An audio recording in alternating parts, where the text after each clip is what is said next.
You're somewhere completely new, a conversation, a street, a room you've never set foot in, and then it hits you, a wave of the impossible. I've been here before. I've lived this exact moment. You know rationally that you haven't. It's brand new. And yet the feeling is overwhelming, undeniable, almost dizzying. The certainty that this precise instant has already happened once before.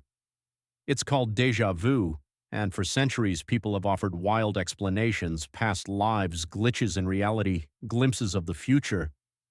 But the truth uncovered by neuroscientists is stranger and more revealing than any of them.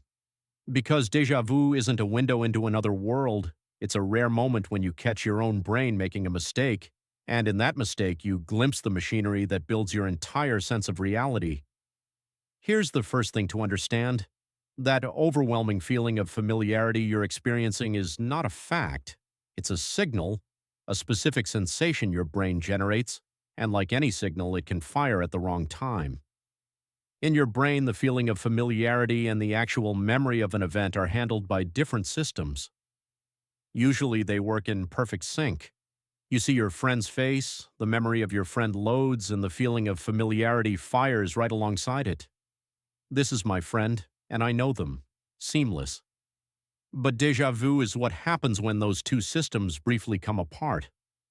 The familiarity signal fires, blaring this is familiar, this has happened before, but no actual memory loads to back it up. You get the feeling of having been here, with absolutely no memory of when. And your conscious mind, presented with intense familiarity and no source for it, is left grasping, producing that uncanny, haunting sensation that you're reliving something you can't quite place. But why does the signal misfire in the first place? This is where it gets fascinating, and researchers have some compelling ideas.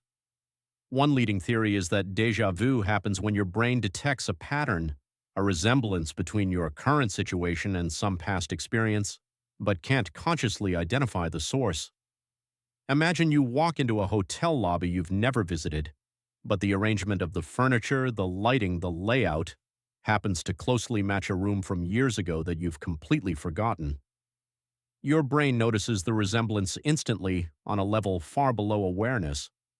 It sends up the familiarity signal correctly.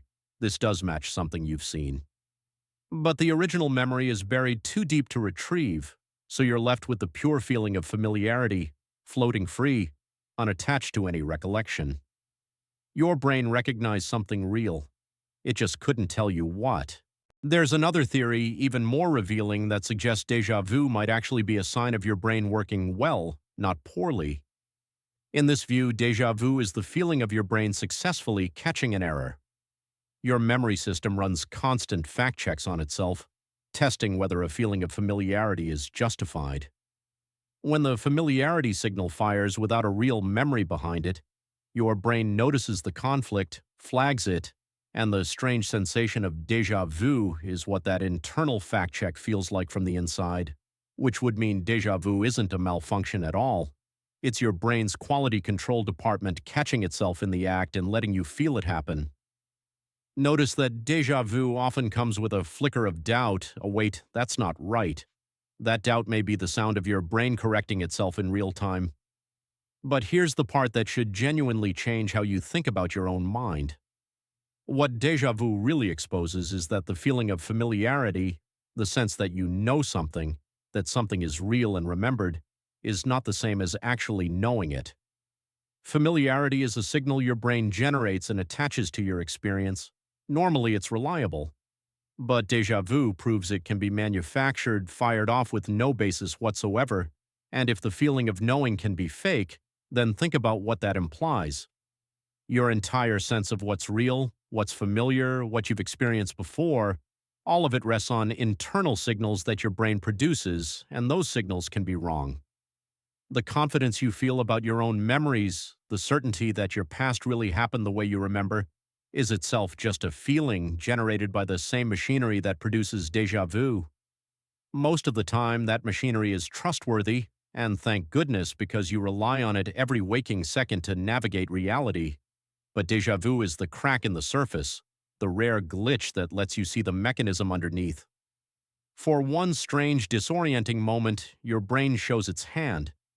It reveals that familiarity is not a direct perception of truth, but a construction, a feeling assembled and delivered to you, usually accurate, but not always. You're not remembering another life. You're not seeing the future.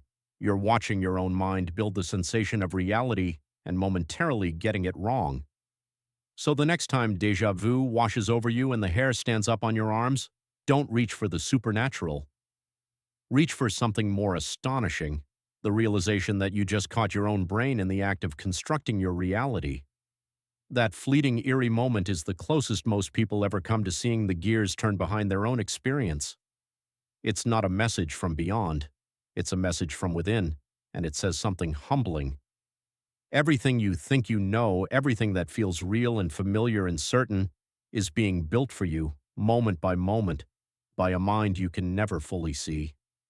If the idea that your memories can't be fully trusted intrigues you, wait until you hear how confidently people can remember events that provably never happened, and why eyewitnesses send innocent people to prison. That's the next video. Subscribe so you don't miss it, and thanks for watching.